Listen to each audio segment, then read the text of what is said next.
of interest, new things that are coming up? Anybody has? So today I read a news about Skardu Airport. They want to make Yes, it an international airport. And yes, yes, they conducted a flight of PIA 320 on that airport as well. yes. So, for me, it was something new to know that they had two runways, one for Hmm. around 12,000 feet, and another was around 8,000 feet. Yes, that is correct. Yeah. I have also landed in Skardu. Yes. Okay. We used to do when you must have heard about Siachen, right? Yeah. Yeah, sir. So we used to do reconnaissance Hmm. both in Mirages and in F-16s. Hmm. Okay. And so for that, sometimes we had to land over there. So I've But been it's a very, Murid it's Air very, Base. Murid, I have operated during the war. I was in Murid. Uh-huh. Okay. Mm. Because that is near to my hometown, my village actually. Okay, Chakwal. Chakwar. Chakwal. Yes. Yes. Yes. Yeah. Revdis are very famous there.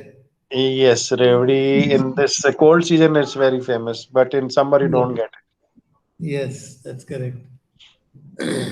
Yes, spent a lot of time in Murid. it. Yeah. And recently, one of my nephew he joined Air Force as a doctor. Means he Mhm. done his MBBS and then they inducted him for his for the Air Force Mhm. hospitals. So Yes, that's he is correct. now currently doing training at Risalpur. Okay, Yeah. good. Air Force life is very good. Yeah. Hmm. So, Muniba, any news from your side on aviation? Yes sir एक तो ये वाली news थी जो अभी सवाद से related थी द जी, second one is that sir कि 12 कंट्रीज़ जो हैं वो बैन कर दी गई हैं for the travelling cause of Covid purpose 12 क्या चीज? कंट्रीज़ को बैन कर दिया है सर अच्छा, going to 12 countries yes sir Pakistan ने बैन यस कर दिया. यस सर Yes, पाकिस्तान ने बैन कर दिया है yes. 12 कंट्रीज़ को Pakistan is still, if you compare it in the world, we are much better than many countries. Alhamdulillah. Maybe our resistance is better than others. Wallahu alam. Sir हमारे पे हमेशा अल्लाह ने करम किया है एंड हाँ. हमारे हालात ऐसे नहीं है कि सही बात है. because once my brother is working in OGDCL. So before this OGDCL was called a Russian company. हाँ. So my mamu was in corporate department, and the Russian used to tell because Russian, they don't believe in God. Na? So when they Yes, say that they tell like whenever we come to Pakistan, we can feel there is some power that is running this country. is that is true. Yes तो Yes. अल्लाह का करम है हमने जिस नाम पे मुल्क लिया उसी नाम पे ही चल रहा है हाँ, सही तो बात है. बाकी हमारे हालात में ही Yes, if and we, sir one question regarding this yes. international status of an airport like we were Hmm. discussing like there is aerodromes and there is Yes, airports yes.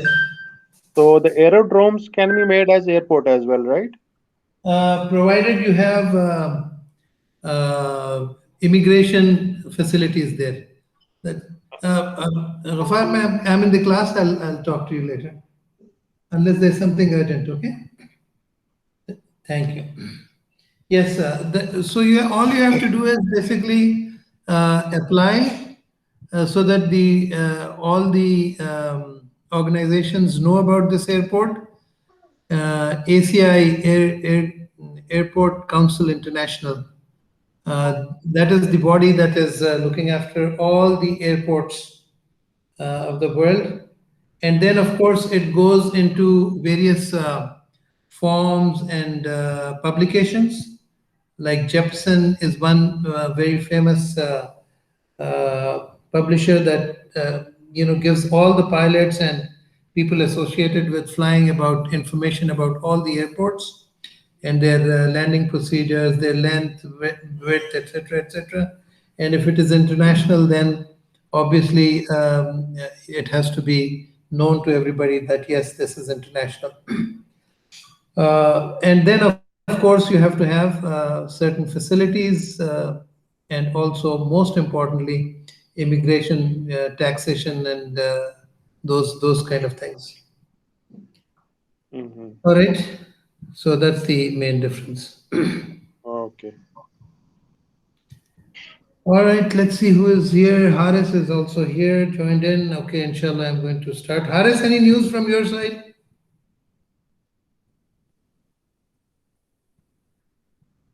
Haris आपके पास से कोई एविएशन रिलेटेड न्यूज़ है?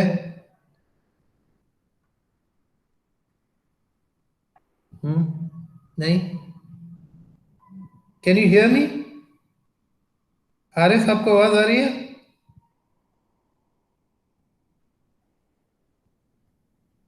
I think he's having some problems. It's going on and off.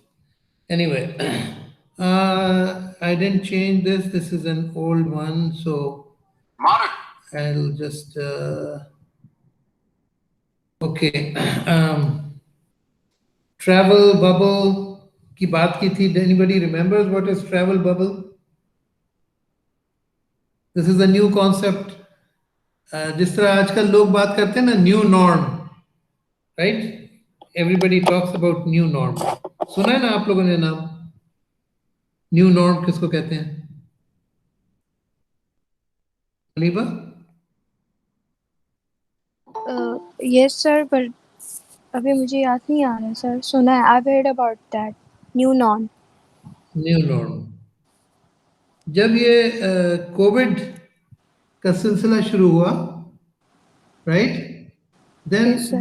what happened was that many things changed and it became a normal thing. So this is what is called a new norm, like putting on a mask before going into any place which is crowded is a new norm. You have to, take precautions like sanitizers, etc. You will now find it in offices, and everywhere you go, you have this. This is a new norm. So one of the new norms is that passengers are not traveling because of one major reason. Why aren't passengers traveling? One of the reason is that you have to quarantine, and some places you have to quarantine like 14 days, other places like 7 days, and there are some places like you have to quarantine 3 days. So because of that, you have to, and they have designated, many countries have designated that this is the place where where you will be able to stay only. So the place is designated that you cannot stay at any hotel that you want to. Obviously, the cost of travel has gone up because of this new norm that has come up. So to counter this, the Singapore Airlines and Singapore Airport, which is Changi Airport, they are extremely innovative. Extremely innovative. And I would say that they are probably the most innovative, I would say the most innovative entity or the country or the aviation in that country. It's very, very innovative. Like when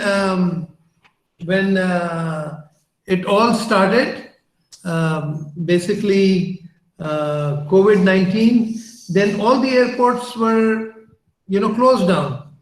And it is a beautiful airport. And in fact, I had the opportunity of, I was giving a reading there was a conference and in Singapore that I had to go over there, and they had arranged a detailed visit of the airport. And so we went and saw all these things. It's a beautiful thing. They don't use any outside electricity. Everything is natural. So there are some solar panels, and otherwise the top of the roof is has open spaces and light comes into there. And all the water that is spent is recirculated. There is not a drop of water that is wasted. And once you get in the airport, it has a lot of creepers. You understand creepers? Creepers का पता है क्या होते हैं? Creepers वो plants होते हैं जो दीवार के ऊपर चिपक के वो पूरी दीवार के ऊपर वो कर देते हैं. They are called creepers. तो उन्होंने अंदर creepers लगाए हुए हैं, तो ऐसा लगता है कि आप किसी बहुत ही खूबसूरत पार्क में आ गए. You know, airport is so nice. It's called Changi Airport. Singapore का जो एयरपोर्ट है, that's called Changi Airport. CHANGI, Changi Airport. So it's a kind of like wallpaper, 3D or 4D? नहीं, actual plant होता है. Okay. वो जो plant होते हैं, और जो उनको कहते हैं, उन plants को कहते हैं creepers. Creepers. हाँ? मिनी प्लांट्स तो छोटे प्लांट्स को कहते हैं, लेकिन ये क्रीपर्स जो है ये दीवार के साथ चिपक जाते हैं और ऐसा लगता है कि ये दीवार जो है ये पूरी एक वॉल बन गई है पत्तों की. And it's very very beautiful. तो वो अंदर उन्होंने सारे इस तरह के क्रीपर्स लगाए हुए हैं.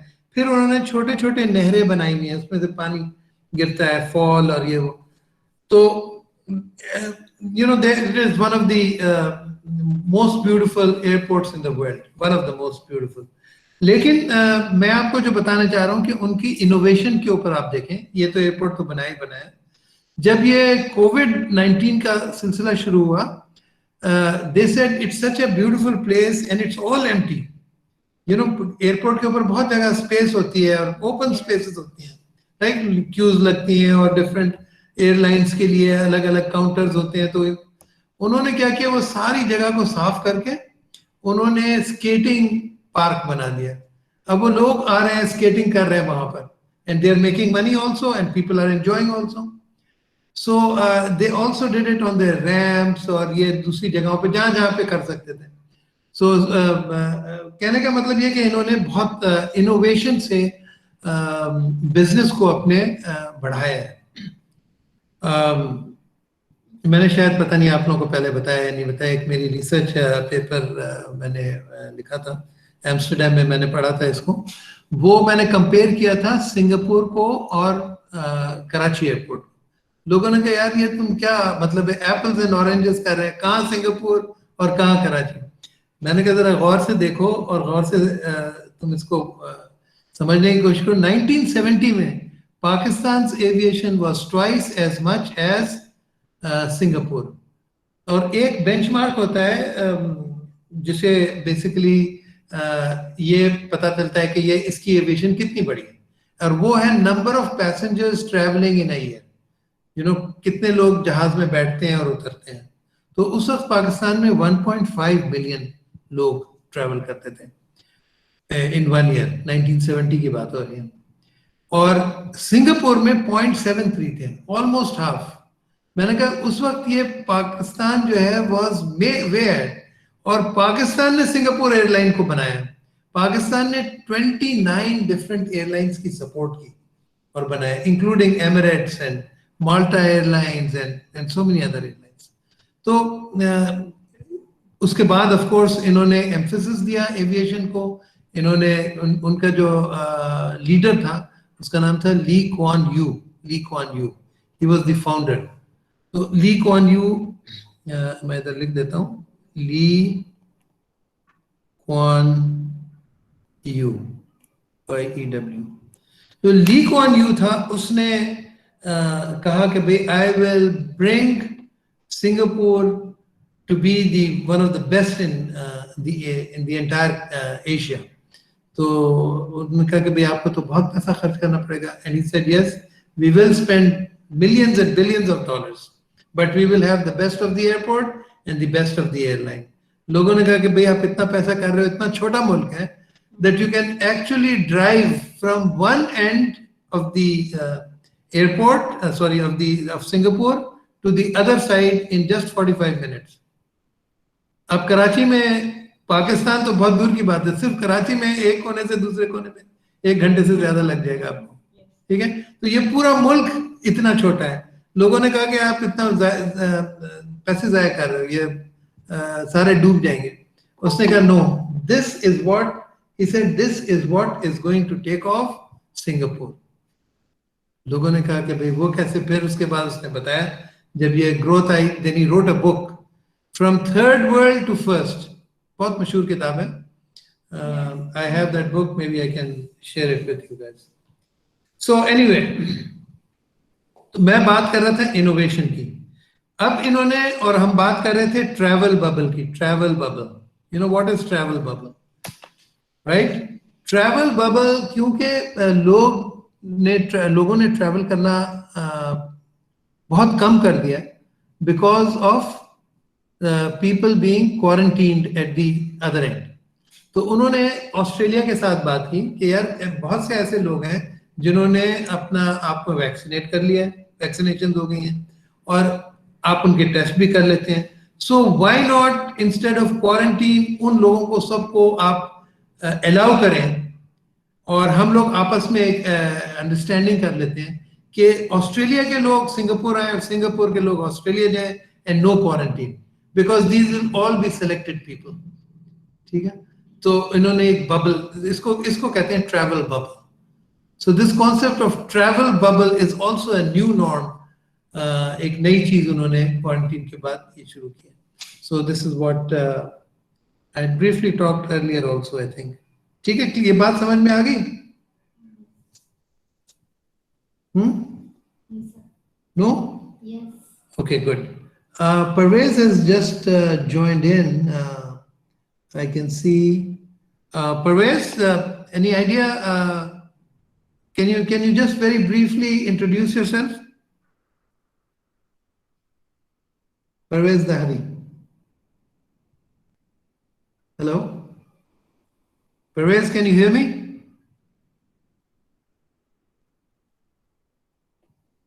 Yes? No? Maybe?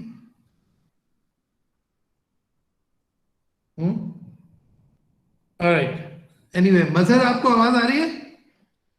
Yes, sir. Okay, good. All right, let's move forward. आज का जो टॉपिक है that is freedoms of the air. ठीक है? ये freedoms of the air क्या चीज होती है? Can anybody tell me? क्या चीज होती है freedoms of the air? Freedom का क्या मतलब है? आजादी, ठीक है? लेकिन हवा की आजादी, ये क्या चीज है? ये एक, जब वर्ल्ड वॉर 2 खत्म हुई, राइट? कब खत्म हुई थी वर्ल्ड वॉर 2? 1945, sorry. अच्छा, जब खत्म हुई तो पूरे मुल्क में जितने बड़े ममालिक थे उन सब के पास बेहिसाब जहाज थे। उन्होंने कहा इस जहाज को किसी न किसी तरीके से यूटिलाइज करना है। जाहिर है इसको मिलिट्री में ही अगर रखेंगे तो ये एक इतना एसेट, बड़ा एसेट है, इसको कमर्शियली यूटिलाइज करना चाहिए। So they started using it commercially. So obviously commercial का मतलब ये है कि आप एक तो अपने मुल्क के अंदर कर सकते हैं, लेकिन हवाई जहाज की एक कैपेबिलिटी है कि वो मुल्क से बाहर भी जा सकता है आसानी से। सो बिकॉज एयर में अपने आप एक तरीके से एयर रूट्स बना सकते हैं। और फिर वो उस वक्त लोगों ने कहा कि यार जब जमीन के ऊपर कोई गाड़ी या कोई बस या कोई ट्रेन जाती है तो वहां पे तो आप इंस्पेक्ट कर लेते हैं लोगों को, और ये कि यहाँ पे बॉर्डर है, अब ये दूसरे मुल्क में आ गए हैं, अब आप उसको अपना पासपोर्ट दिखाएं, ये दिखाएं, वो दिखाएं, जो भी टैक्स वगैरह देना है, जो कुछ भी आप जा सकते हैं। लेकिन एयर में किस तरह करेंगे? अगर आप एक मुल्क के ऊपर से गुजर रहे हैं तो उसको क्या करेंगे? और वो कहाँ तक उसमें आपकी जिसको कहते हैं सॉवरेंटी। सॉवरेंटी का मतलब है कि आपका इंडिपेंडेंस, क्योंकि ये एक इंडिपेंडेंट मुल्क है। जमीन के ऊपर तो आप कहते हैं इस मुल्क में कोई नहीं आ सकता आपकी इजाजत के बगैर, लेकिन हवा में आप कहाँ पे कोई आप बैरियर तो लगा नहीं सकते, राइट? तो उस वक्त उन्होंने कहा, सोचा, जो शिकागो कन्वेंशन जो हुआ था उसके बाद उन्होंने कहा कि भाई ये फ्रीडम जाने की, लोगों को के मुल्क के ऊपर से जाना, अगर कोई इमरजेंसी हो तो वहां पे लैंड करना, एक पैसेंजर्स को एक जगह से दूसरी जगह ले जाना और लाना, इन सब के कुछ रूल्स होने चाहिए और सबको एग्री करना चाहिए। तो वहां पे शिकागो कन्वेंशन में उन्होंने ये डिसाइड किया कि ये हवा की जो ट्रैवल हो रही है, एयर ट्रैवल जो है, उसके लिए there has to be some rules and regulations that we will all follow, we will agree to this. So that is what is called the freedoms of the air. ठीक है? तो freedoms of the air का सिलसिला ये है कि let me see if somebody can read this for me. Oh, I'm sorry, you joined in and I've been speaking a mix of Urdu and English. I am sorry for that. Now, let me see, who can read this for me? Adil, I think you can start. Maybe others will follow. The freedoms of the air are international commercial aviation agreements that grant a country's airlines the privilege to enter another country's airspace, including to land in that country, to put down and or to pick up passengers and freight. ठीक है, ये बात समझ में आ गई। तो इस वजह से ये this is how the freedom of the air was formulated as rules of the air.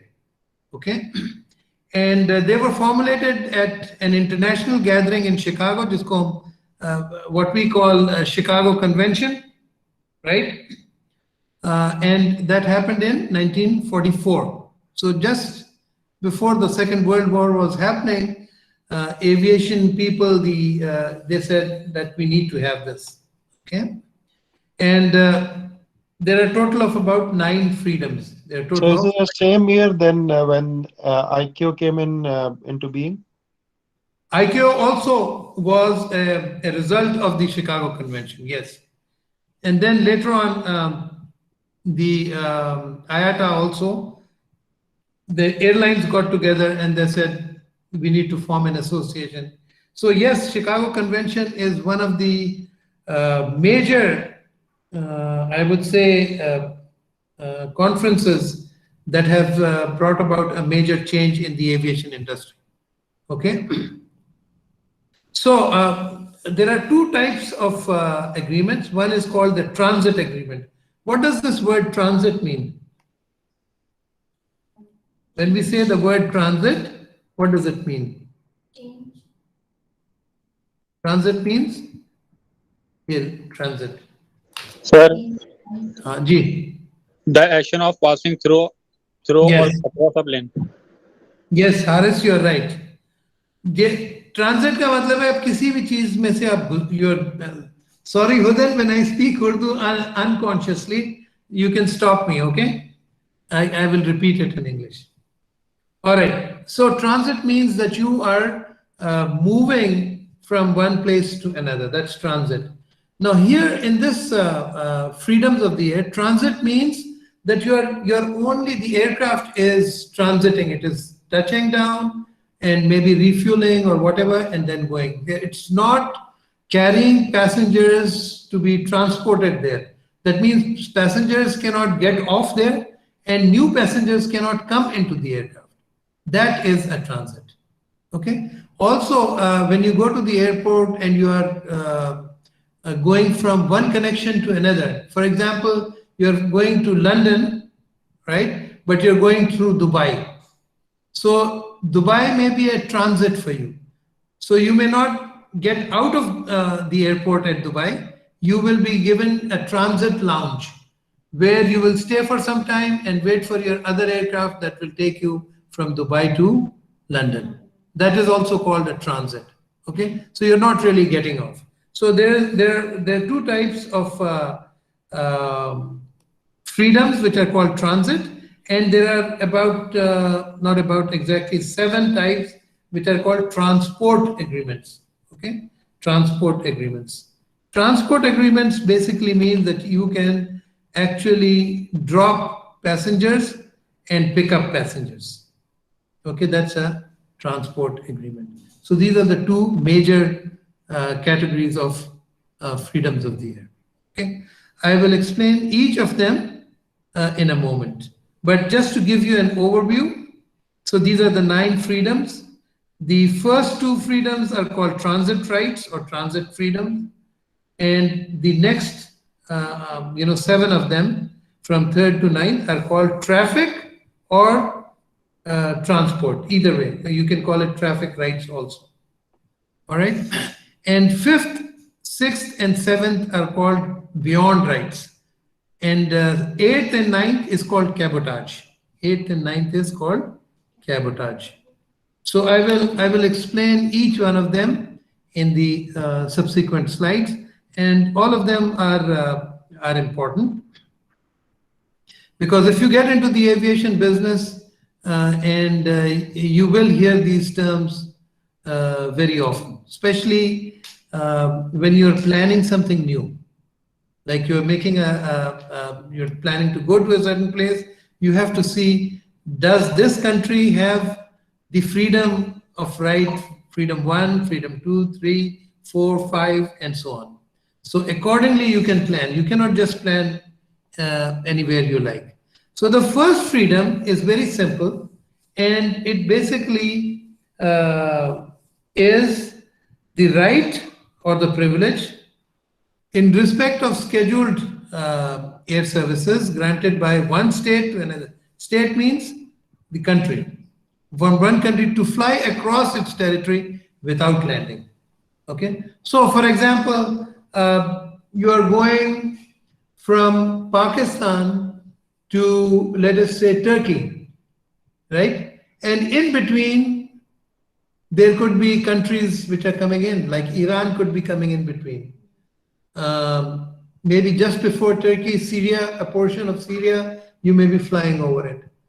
So the ability for one country to go to another country by overflying another country is called the first freedom. So you say, fine, I will also allow anybody to come over me, and you can also allow, so this will be our first freedom. This is very common, and most of the countries agree to this. So it is like this. You know, you're going from A to B, and in between, there is another country, which is that brown thing that you see. So what does it mean? Airline from that country can fly over another country's airspace, right? An example is Islamabad, Tehran by PIA, overflying Afghanistan. Let's say from Islamabad, you're going to Tehran, and in between will be Afghanistan. You're overflying because you have agreed that first freedom will be granted. First freedom will be given. So you've given it to Afghanistan and Afghanistan. And this, incidentally, remember this, this is not for charter airlines. This is for scheduled airlines, right? So there are 2 types of airlines. One is scheduled airline, right? Scheduled airline is an airline which has to publish what time it's going to take off, what time it's going to land approximately, and this is called the schedule. And the license for that is called the RPT license, Regular Public Transport License. Okay, scheduled airlines. Okay, clear on this? All right. So this is called the first freedom, and please note that it applies only to those countries who are called the signatory countries. They have signed. Signatory means those who have signed this agreement. So all those people who have signed the Chicago Convention, who have agreed on this thing, and they have agreed on freedom, and they will utilize this, and this is what is prior notice, however, has to be given before entering airspace. So it is not that anytime you like, you can just go over the other country. You have to inform them, but it is permitted. You have to inform them and then enter that airspace. Otherwise also, when you're flying, the entire flight is being monitored by radars, and subsequently it will be monitored by another system which is called the ADSB, automatic detection, but basically there is air traffic control management that is taking care of traffic that is going from one place to another. Okay. Also, please note that there could be some fees imposed by country granting rights. Now, this is just for your information. Pakistan Civil Aviation Authority is a government entity, right? Government owns it. And it is the most profitable government entity. Why is this? Because of point number 3. Fees may be imposed by a country granting the rights. And there are, countries like even India, it has to go over Pakistan. So it has to pay certain fees. And many countries from the east going towards the west, they go through Pakistan airspace. And because of that, civil aviation is making money. The meter is down. Tick, tick, tick, tick, dollars are falling all the time. If you look at, what is this, Flight Radar 24, you'll see so many aircraft just flying over Pakistan. And all those airlines, it all depends on, the charges depend on the weight of the aircraft, the time that you spend within the airspace, and why do they have to pay? Because just in case of an emergency, which we will see the second freedom, you can land, and when you land, there will have to be, Pakistan will have to provide medical facilities, maybe an ambulance, and take them to the hospital in case there is some emergency, and maybe there is some refueling, maybe there's some technical problem. So all those things when you provide in a country, then based on that and based on type of aircraft, weight, speed, and so on, this is given. All right. So make sure that here I have. वालेकुम सलाम, मैं जरा class में हूँ, मैं आपको call back करता हूँ. Okay, thank you. All right. So this is freedom 1. Very simple, just flying over. Just to give you an example, you can see Pakistan, Islamabad over here, right? And you can see Afghanistan and Tehran on the left, right? So if there is a flight that is going from Islamabad to Tehran, as you can see over here, right? And this flight is going, you're actually flying over Afghanistan. So Afghanistan will get paid. They will charge, right? But obviously you're saving time, you're saving fuel by going straight. Otherwise, if you have to avoid, you will have to make a much longer route, which means more time, more fuel, right? And more cost, basically. All right, so this is what it is. Now we come to the second freedom of the air. The second freedom of the air, let me see. How about Hodan? You want to read this? Second Yes, freedom? Yes, yes, please. I can. Second freedom, the right of privilege in respect of scheduled international air services granted by one state to another state or states to land its territory for non-traffic purpose, also known as technical stop. Okay, so if you can see in this diagram, from A, there's an aircraft that has taken off and is going to C. And in between, it has problem. Let's say fuel is not enough, or there's an emergency because of somebody feeling sick. Somebody has a heart attack. Somebody has some other medical problem, and they want to land back immediately. So they can land in B. This agreement or this right to land in another country is called the second freedom. So first freedom is just to fly over, and second freedom is to land in an emergency or not for traffic purposes. So when you land at B, you cannot tell your passengers to go out in that country. And you cannot pick up passengers from that country, B in this case, to take them to C, right? You can only go there to refuel and take off again. Maybe just drop that person who is having some sickness to the hospital. The embassy will take care of that person. As far as visa and other things are concerned, but the person will be taken care of. The aircraft will be permitted to land. Okay?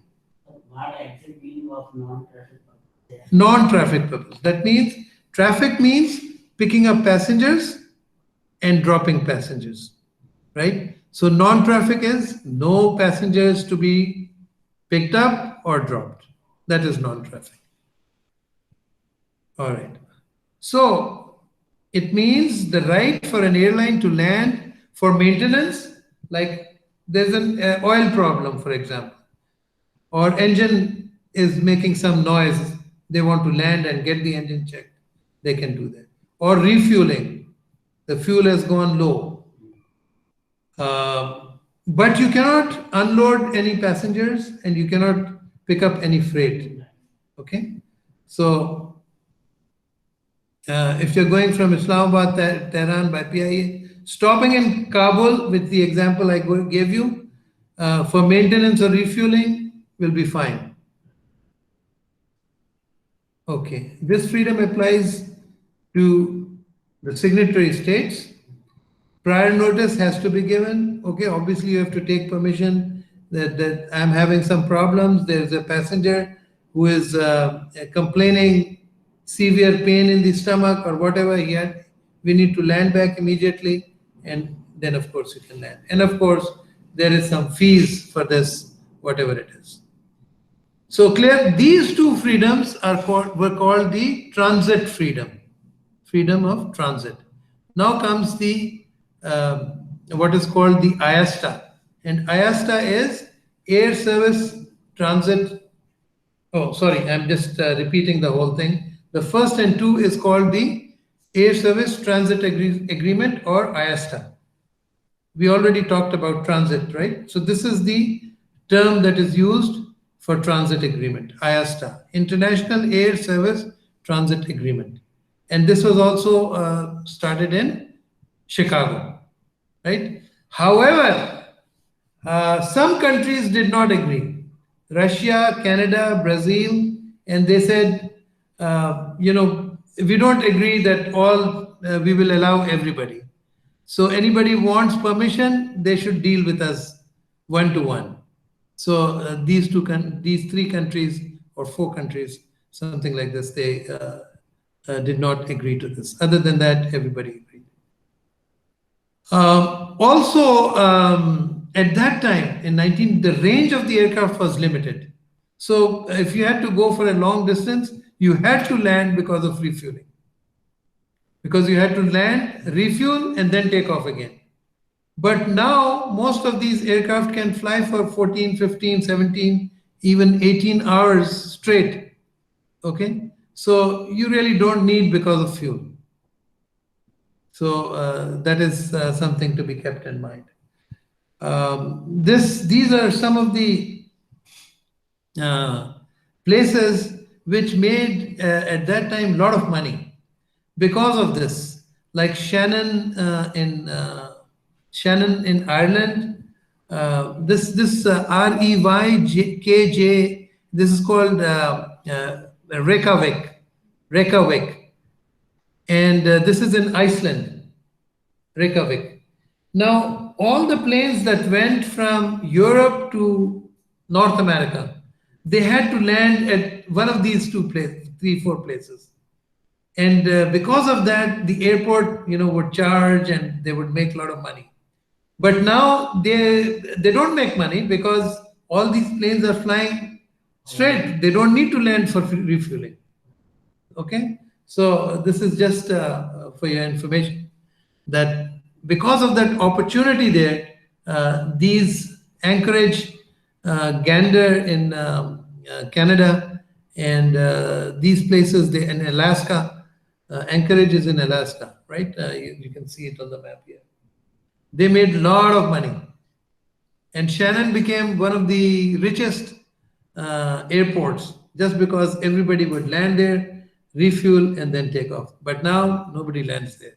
Now it's completely financially gone down. Okay. Now comes the third freedom of air.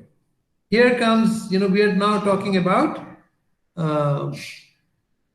okay, let me see. Muniba, would you like to read this? Yes, sir. Yes, please.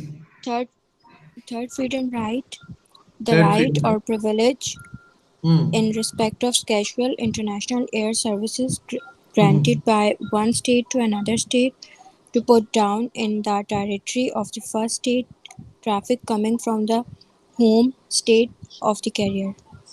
Okay, in simple words, you are a scheduled airline, right? You fly on a regular basis, right? And you're taking passengers.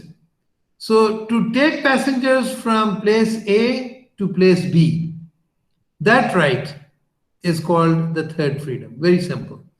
Ability to take freight and passengers from your own home country to another country. So you have that right, which is called a freedom of air number 3 or third freedom of air. Okay, it is as simple as that. You're in country A, you take passengers to country B, this will be your freedom of carrying passengers and freight. Okay. Karachi, Sharjah, Serene Air. Okay. It is going there. It is utilizing third freedom of air. Simple, very simple. Fourth is opposite, to bring the passengers back. To bring the passengers we took from A to B, now you have to have a right to pick up passengers from B and bring them to A. So every time you have, like you see in this example, in first freedom, third freedom, we did Karachi, Sharjah. And here it is Sharjah to Karachi, right? Same Serene Air. This will be the fourth freedom. Samajh mein aa gayi? Got it? Understood? Yes. So, or normally whenever you have third freedom, you automatically have fourth freedom. Because obviously if you're taking people there, you also have the right to bring them back. All right, this is called the fourth freedom. Okay, some of the things, trivia basically means something on the side, something which is not very important but good to know. Okay, that's what is trivia. So freedom is concerned only with the nationality of the airline, but it's good to know that it is the nationality of not the passengers. Okay, so the passengers may have any nationality. So we are talking about the airline and where is this airline registered. So that is what is important when we talk about freedoms of the air. Okay, or normally, like it is saying, third and fourth freedoms or rights are normally granted together, right? And that will be because you're taking somebody, you're bringing some people back also. And this is called a bilateral air service agreement. Bilateral means two. Bi means two. So lateral means in between. So in between two countries is an agreement, and that is what is important. So all these rights are there, but you also have bilateral agreements that really govern what you are going to do. It could be like you will have only 3 flights a day, right? Although you are cleared, but you restrict in bilateral agreement. Like for example, you want Pakistan International Airlines, for example, also to take up passengers. So if Emirates is picking up doing, let's say, 10 flights, Pakistan will say, okay, you don't do 10 flights because we also have an airline that can go and take passengers and bring passengers here. So you do only 4. We will do maybe 6 or maybe 5. So they will also say, okay, fine, we will allow you for 5, you allow us for 5. This is how they negotiate. And also sometimes they say, okay, so many flights, but not more than, let's say, 1,000 passengers per day. So that's another way of restricting. So all these restrictions are done in bilateral agreements. So bilateral agreement is another term that you will hear. Any questions so far? Sir, regarding this bilateral agreement, so like you said, there is a restriction of passengers. So like normally it depends on per aircraft. Like I remember when I was in Oman Air and the flights going to India, they had a restriction for a flight, including like means a jump seat as well. Like they cannot take more than 144 passengers. Yes. So that comes under bilateral agreement as well. Yes, absolutely. So they have the freedom, they have the third and fourth freedom, but the bilateral agreement can restrict many things like capacity, frequency of flights, and they can also say that you will only land on these airports. They can also say only these airlines will be permitted and not that airline. So between these countries, because these bilateral agreement is between the countries, not the airlines. But the airlines are involved in these discussions and deliberations, right? When they negotiate and all, because let's say they say, okay, we will allow you to do 10 flights per day, but the airlines say we don't have capacity, we don't have that many aircraft, we can only do maybe 7 or 6, whatever it is. So yes, they are considered that. And based on the economics, you know, how much money are you going to make as a country? How much are we going to make? Of course, the airlines will also make money. But they look at the country also because there are a lot of taxes and also trade and tourism, because country, more trade, more tourism means more economy or larger growth in your economy because of trade and tourism, right? So all those factors are kept in when we're talking about the bilateral agreements. Okay. All right. And there's another thing mentioned over here, Bermuda Agreement. Very briefly, I will tell you what is a Bermuda Agreement. Everybody knows what is Bermuda, right? There's a very famous place. In the North America. It is close to North America. Yes. Bermuda is very famous for what? Anybody? Yes. Bermuda Triangle. Bermuda Triangle, yes. But what is it famous for? So disappearing of aircrafts and ships. Yes. There are a lot of ships that got lost or they were not traceable. They could not find where did these ships go. In a triangular place close to Bermuda, they call it Bermuda Triangle. And many aircraft that flew over it also disappeared. And today, you know, people don't know it. So there are a lot of theories on this thing, conspiracy theories, right? But there's no scientific evidence yet. However, these Bermuda Triangles were at one time colony of the Britishers, right? So we saw that in the freedoms of the air, we saw that some countries did not agree, right? And they were the Russians were there, and Ireland and all those countries.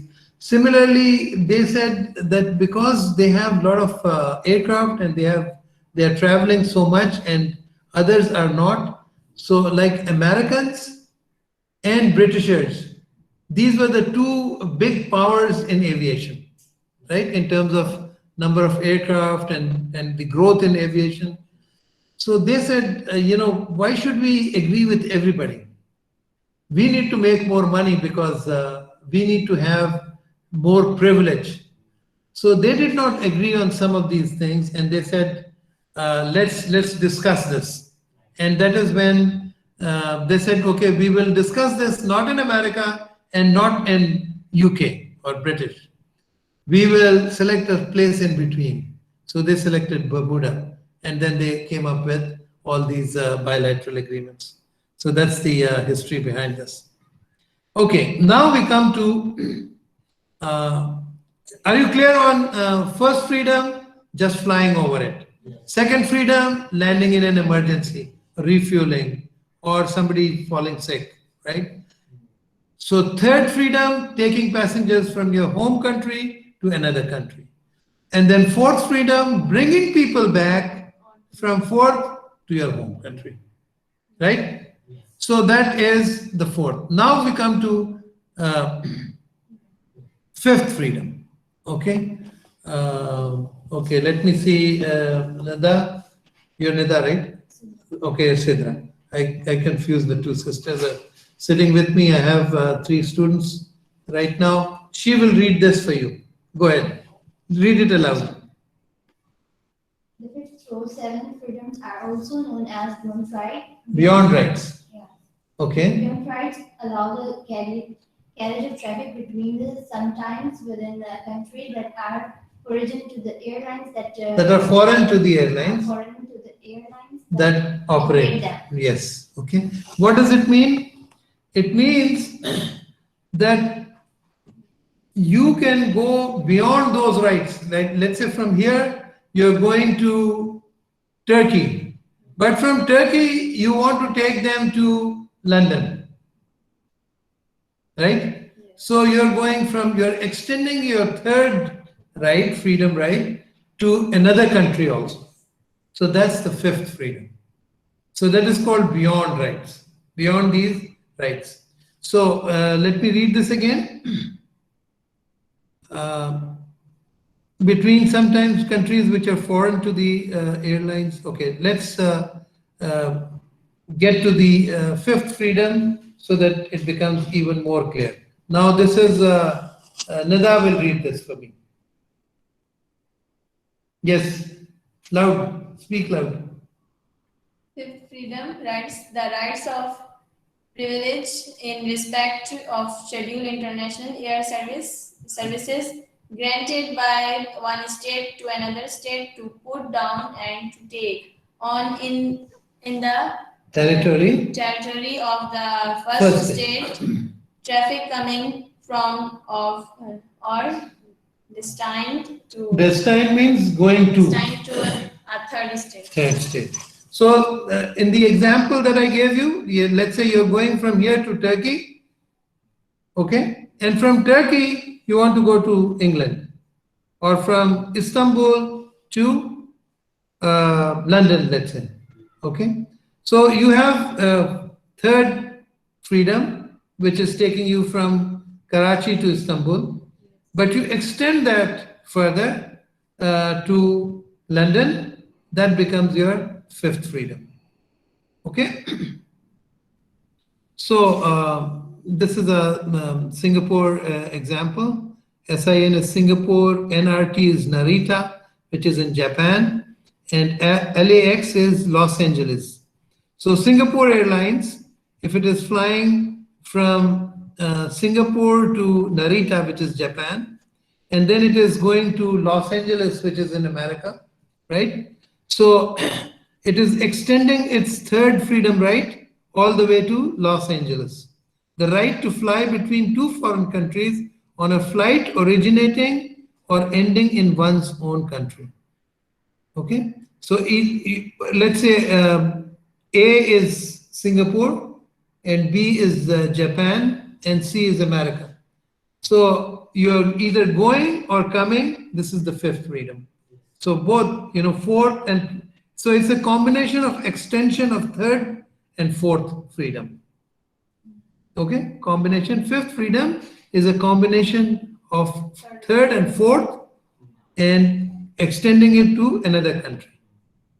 Okay, adding another country. Clear on this? Yes. All right. Let's see this example over here. In this example, let's say there's a plane that is going from Karachi to Ankara in Turkey. Okay, it's going to Turkey. In this example, Ankara, right?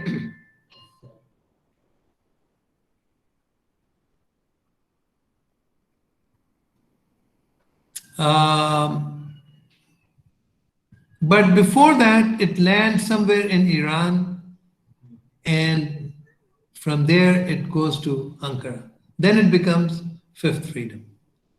Okay, I should have actually made a circle over here that it lands, and then it goes maybe somewhere over here it lands, and then it takes off over there and goes to Ankara somewhere over here, right? So then it becomes fifth freedom, and it comes back, then this is what it is. Okay, trivia, that means more explanation on this.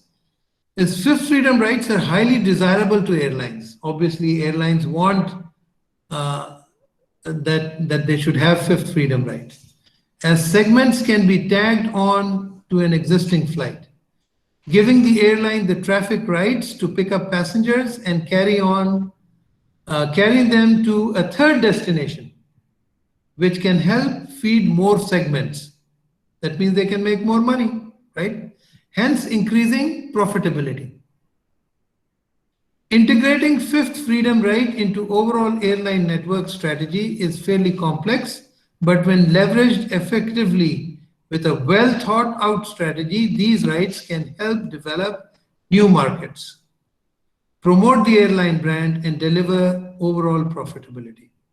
For instance, Singapore Airlines has used fifth freedom right quite effectively over the years, and these are strategic to its network. Okay, so Singapore Airline generally has been always going from one place go to another place also. So basically, you're increasing your market share. You're increasing your customer base by reaching out more people. So from Singapore, SIN is Singapore, Narita is Japan, and LAX is Los Angeles. LAX is Los Angeles in America. Singapore FRA is Frankfurt. JFK is John F. Kennedy in New York, JFK Airport. Singapore, Hong Kong, HGK, and SFO is San Francisco. And Singapore, Incheon in Korea, Incheon Airport, and then SFO is. So they're basically it's telling that it is not only just going to one place and coming back, it is going further and then bringing more passengers all the way back. So become so popular that the airline is able to put a premium on them. Okay. So basically, what it is saying is that airlines can benefit this, and that is why airlines are also generally consulted for bilateral agreements. And when it is more than one country agreement, like in an agreement where it is freedom 5, fifth freedom, then it is more than one country. So it's called multilateral agreement. Okay, so it could be 3, it could be 4 countries also. You may go from there to London, from London to New York. So it could be from here to Turkey, Turkey to UK, UK to which is in America. So there could be 4 countries involved, and sometimes even more than that. So generally 3 to 4 countries are involved. So this is called a multilateral agreement. Just like bilateral between 2 countries, multilateral is more than 2 countries. Clear? Yes. Okay. I think let's take 2-3 minutes break. Yes. So that we can maybe I'll be able to sip some tea, and those who want to drink some water maybe can stand up and stretch a little bit. So so that you become a little fresher and don't feel sleepy, right? Stand up, raise your hands, do some exercise,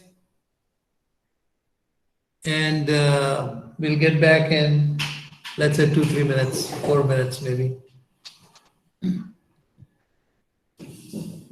Let's see.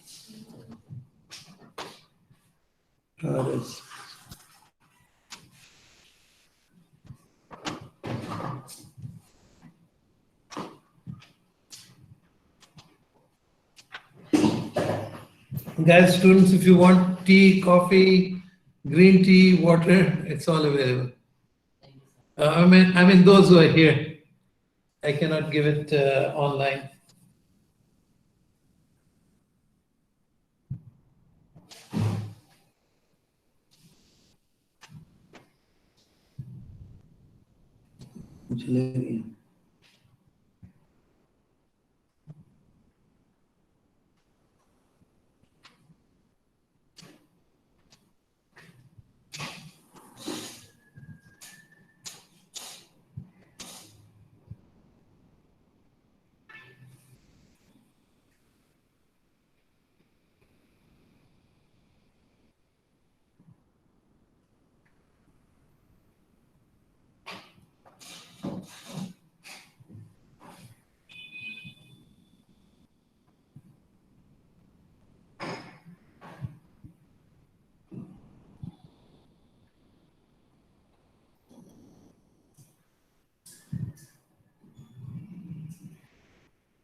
इधर चाय वाला चाहिए Sure.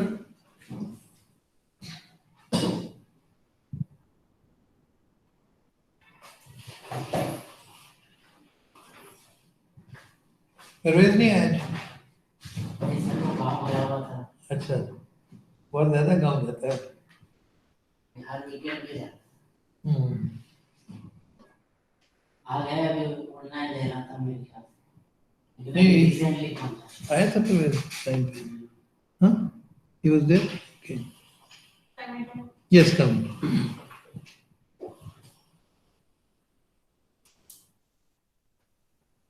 oh okay there was Pervez was there but I think he left all right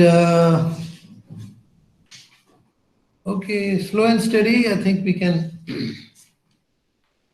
start talking so till freedom 5 it is everybody has or almost everybody has agreed okay but 6, 7, 8, 9 which we are going to study now this everybody has not agreed okay and that is why it is called so-called freedoms it is called so-called freedoms so-called you see so-called freedoms and it is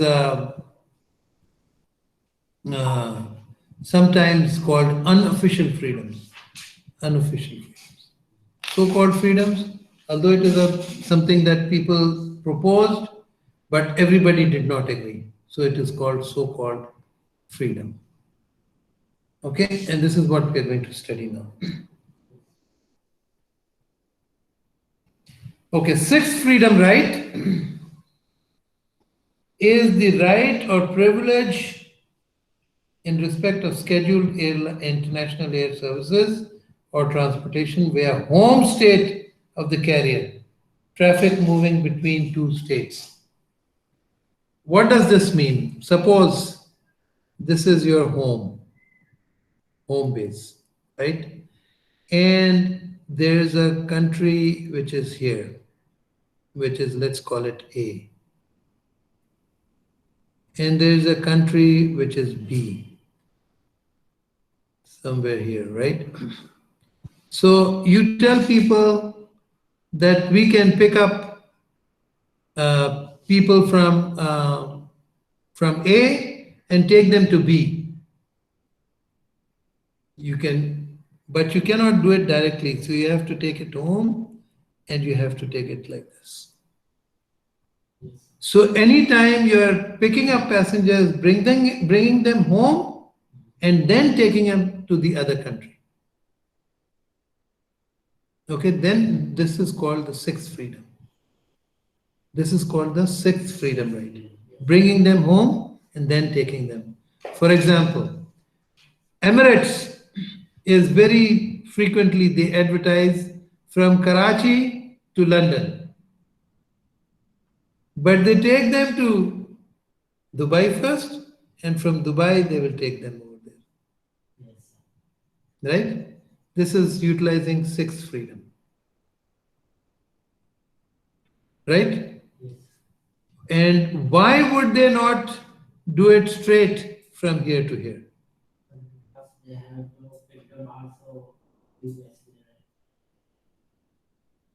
For two reasons. Number one, this country and this country, if you're flying between these two countries, they'll say, we also have airlines. Why should we allow a third airline from any other country to come in, pick up our passengers and take them up and down?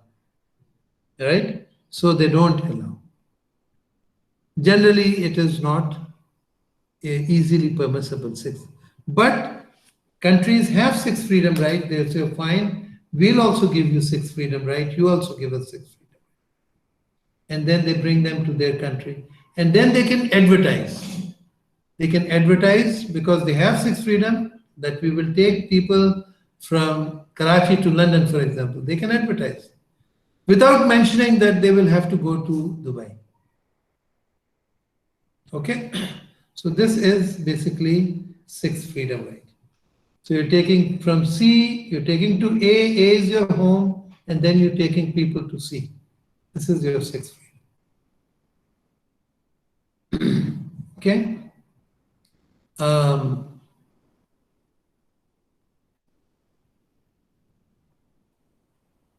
So this is just an example.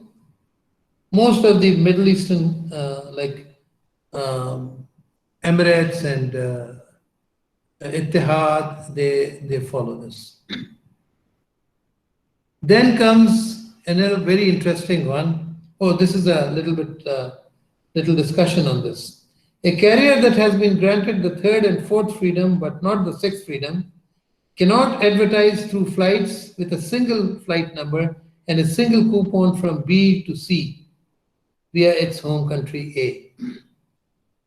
Okay? So you must have sixth freedom right to advertise. Otherwise, you cannot take passengers from B to C. Passengers traveling with this carrier are issued with two coupons, two flight numbers through transit through A.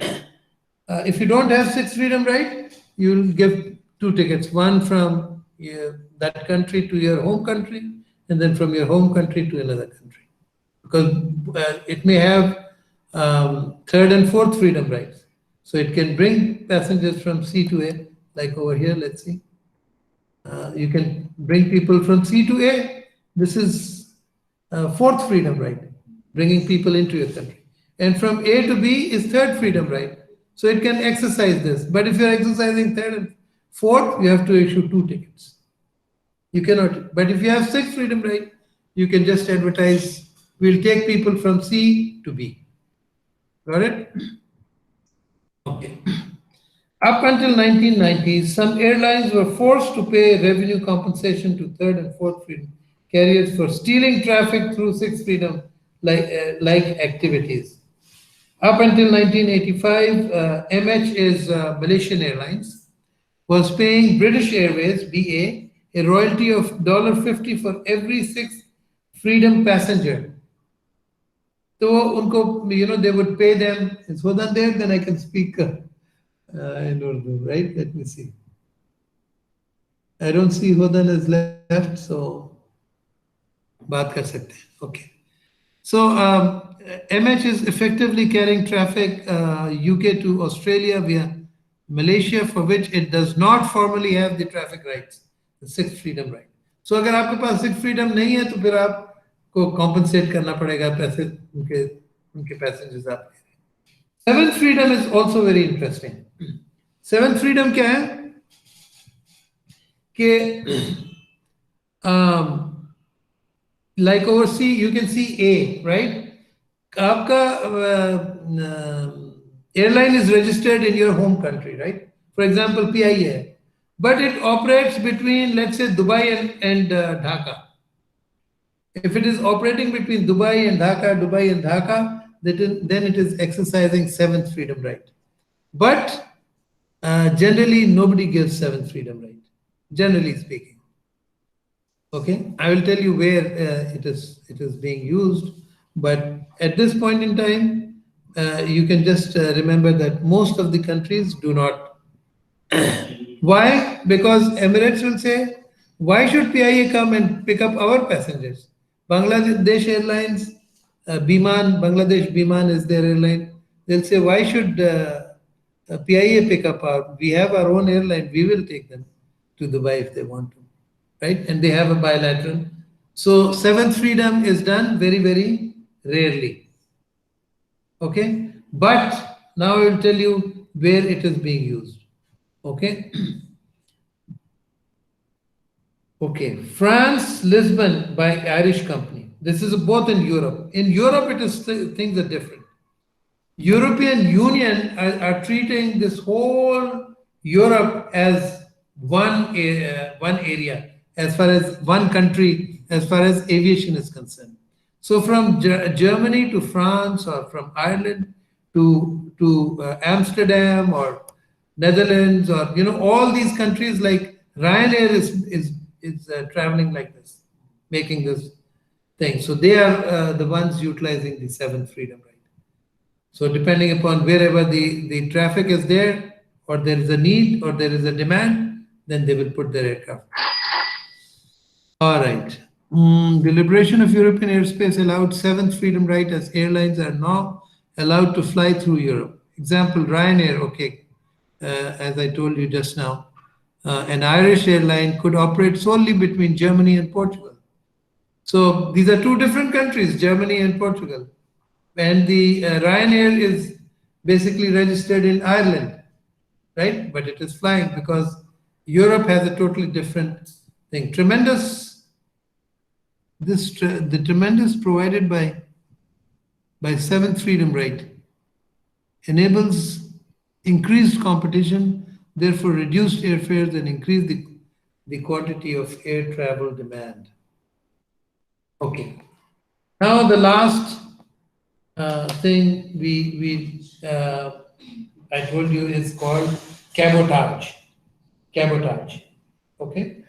Cabotage is something again not permitted, except again in Europe it is. The eighth and the ninth freedom are called cabotage. Cabotage is the transport of goods, passengers between 2 points in the same country, a vessel of an aircraft. For example, let me see if there's an example given here. Let me draw it over here, it might be simpler.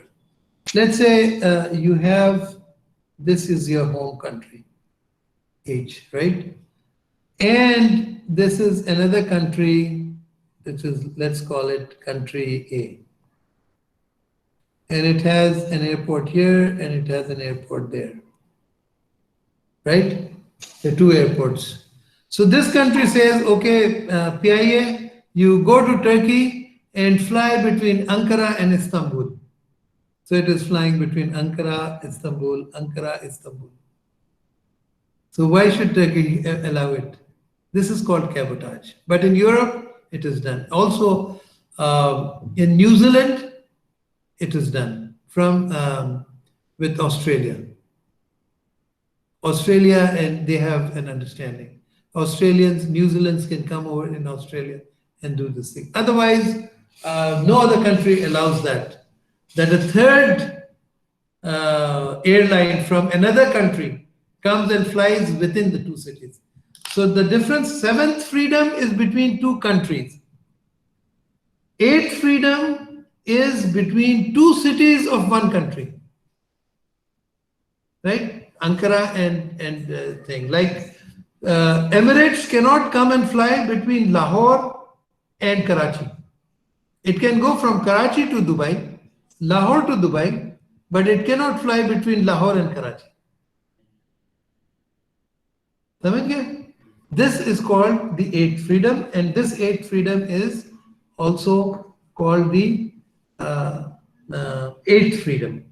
The eighth freedom, basically you do this, you take off from here, you land over here, you go back here, and maybe back here, and then come back home. When you come back home, that is the eighth freedom. But when you position an aircraft for good,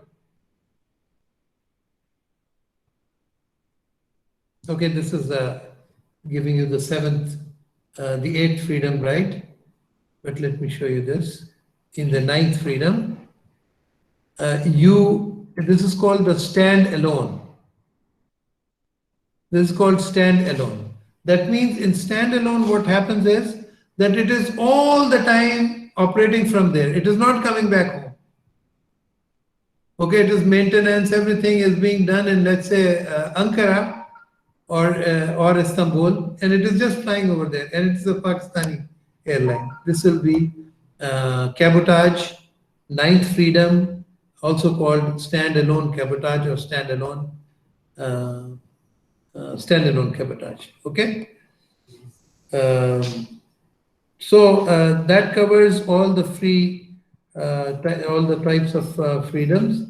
Although liberalization of air traffic rights may increase competition, which could decrease airfares, jitna liberal hoga na, you allow people, the fares will go down because of market forces. And what will happen? Basically, the customers will benefit, right? Permitting airlines to compete viably with other transportation, it may result in bankruptcies of airlines, which occurred after deregulation in the US.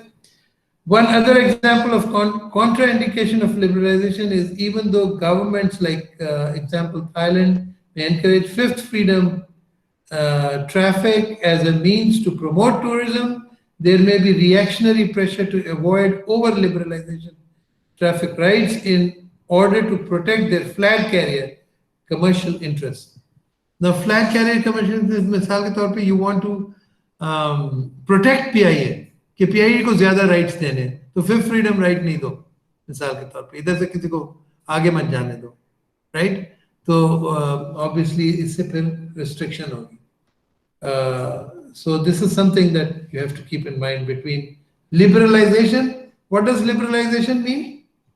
That opening up everything for others, right? That's liberalization. But there are pros and cons. There are advantages and disadvantages, right? So, here is a summary. So first one we said is going just overflying, like you see over here, just overflying. And the second one, you're landing over here. The third one is taking people in this direction. Fourth, you're bringing them back. Okay. Fifth, we are taking it to one place and then taking it to another place and then bringing them back through that place back home.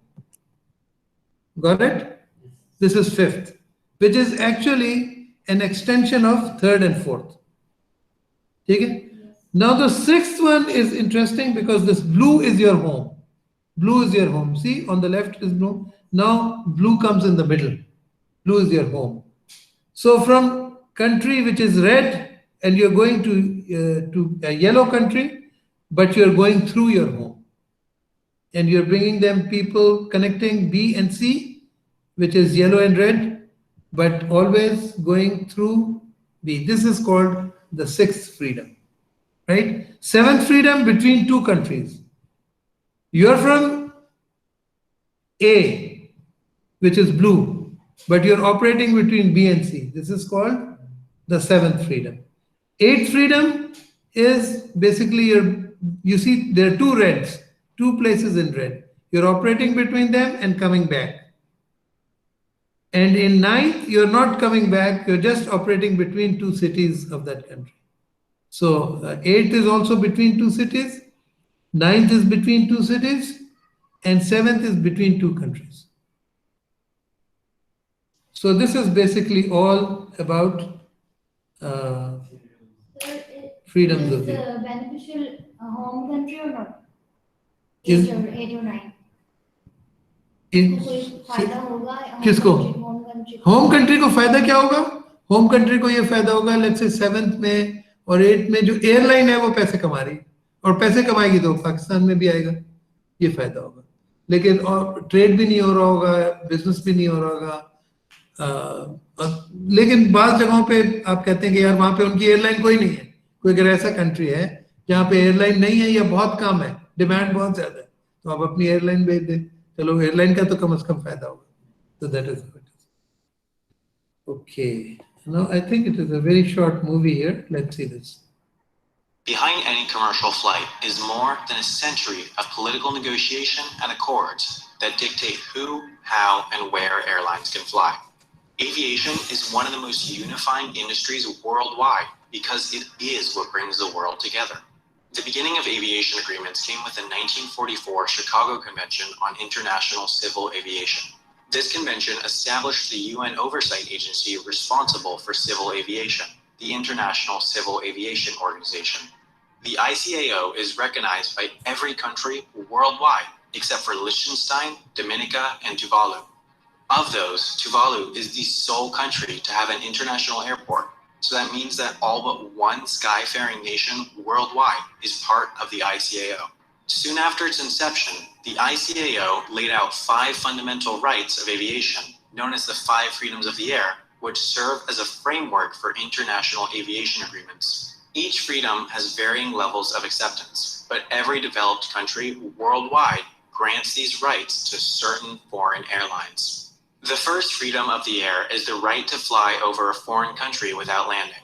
Pretty much every commercial flight and commercial airline is allowed to do this. There are exceptions. The EU has a list of hundreds supposedly unsafe airlines that are not allowed in EU airspace, but there are no large airlines today restricted from certain airspace. It may seem like a given that foreign airlines can overfly countries, but the airspace above a country is sovereign territory of that country, more or less. There isn't actually an internationally recognized line of separation between sovereign airspace and space. Some say it's 19 miles above sea level, the highest altitude balloons and airplanes can fly, while others say it's as high as 99 miles, the altitude of the lowest stable orbits around Earth.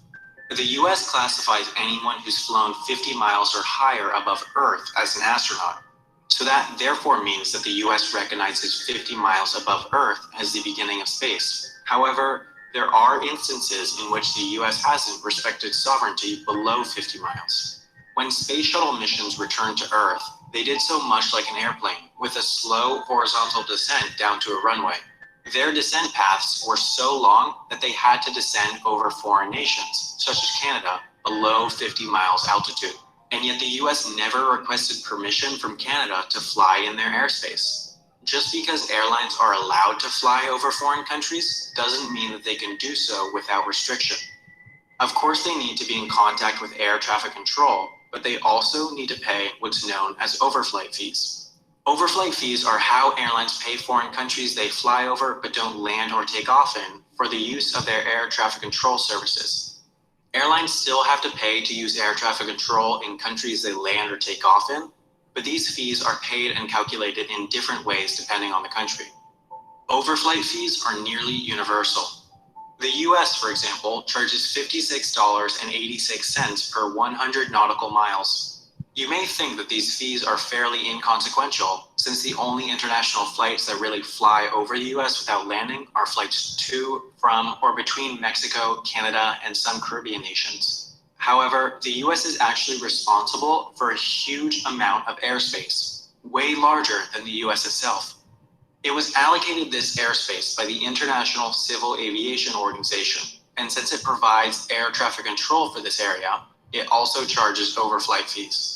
This does mean, weirdly, that flights from Australia, New Zealand, Papua New Guinea, and other Melanesian countries pay overflight fees to the US when flying to Northeast Asian destinations such as Japan, Korea, and China. In US oceanic airspace, however, airlines only pay $21.63 per 100 nautical miles. It may seem like these small charges would have little effect, but on long-haul flights, overflight fees can really add up. Especially with the razor-thin airline margins that you learned about in my Why Flying is So Expensive video, airlines do have to put consideration into where they fly based on overflight fees. Canadian overflight fees are notoriously expensive. They work on a variable cost structure based on takeoff weight and distance flown, so I won't go into actual numbers. Almost any flight originating in the US has to fly through expensive Canadian airspace en route to Europe, as you learned about in my video about the North Atlantic tracks. But airlines do have strategies to lower these costs. The most efficient route between San Francisco and Frankfurt goes north through Montana, up over Northeast Canada, then across Greenland, Iceland, and down into Europe. However, airlines don't always use this route. On certain days with certain wind and weather conditions, they'll fly east through the United States, then enter Canadian airspace somewhere over Minneapolis or Chicago, so that they'll pay less in Canadian overflight fees. Complicated. Why is this curve? Why don't planes go straight? Why isn't there a straight line?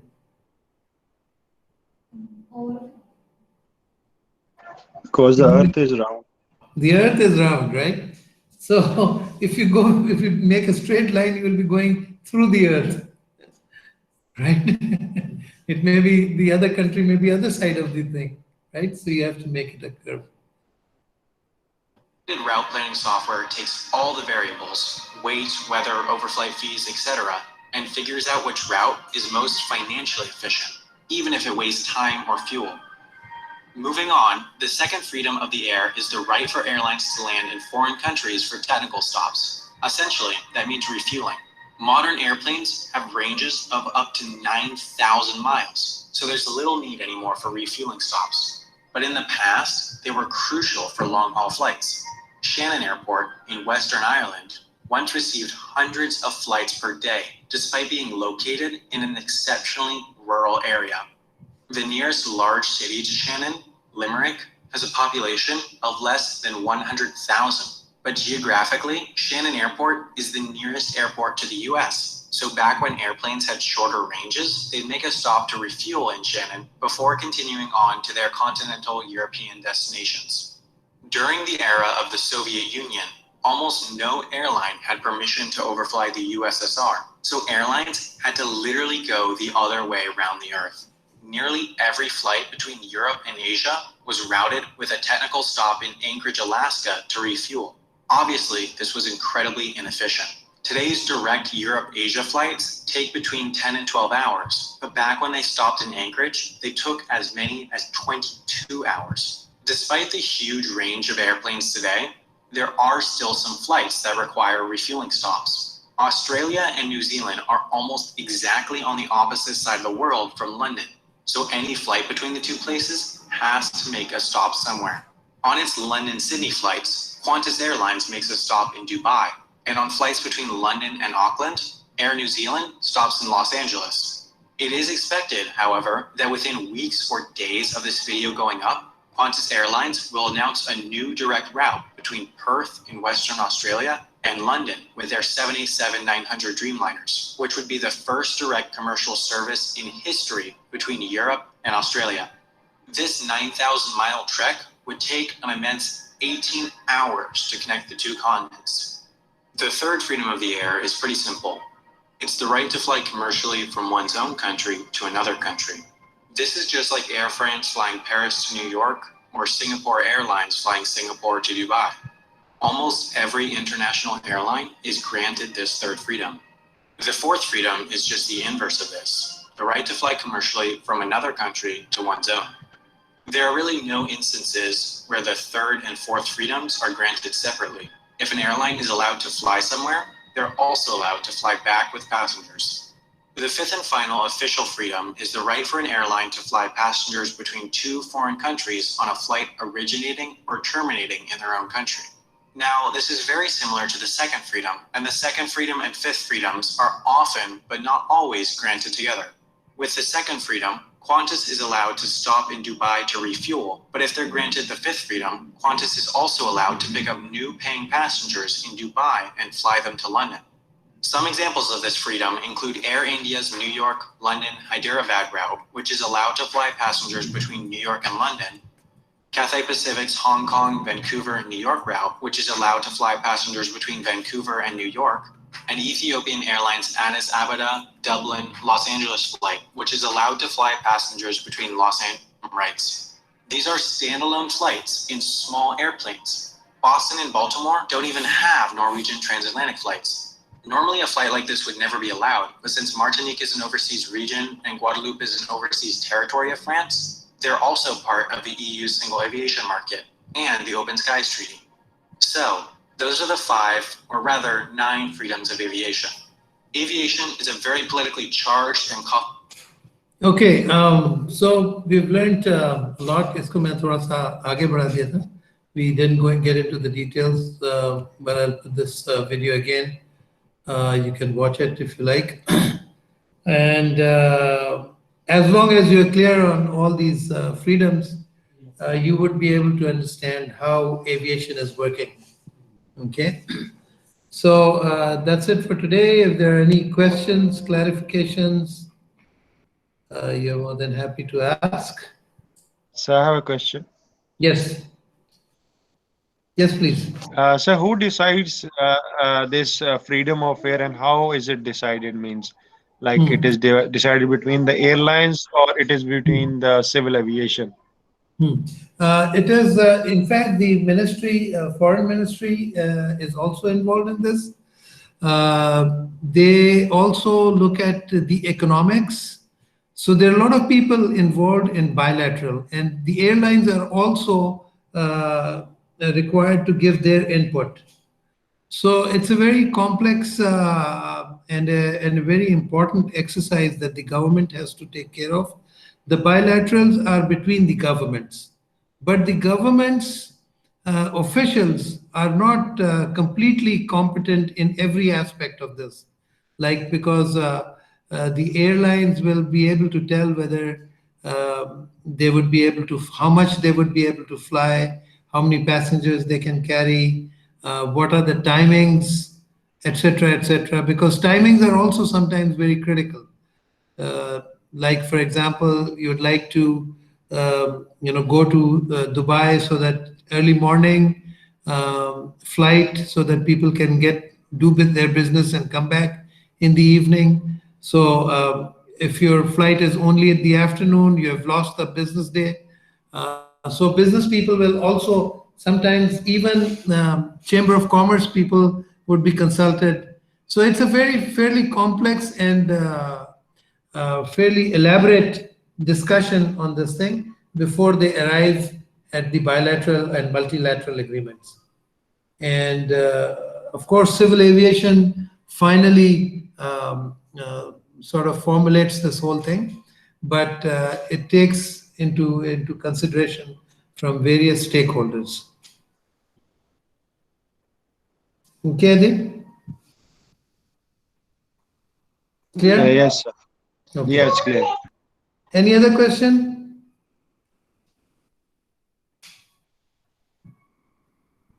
Muniba? No, sir, I don't have any question related to these points. Okay. Mutahiruddin? Haris? Sir, clear. Okay, good. Chalo, theek hai phir, then look forward to see you guys later on, inshallah. And I'll stop the recording now.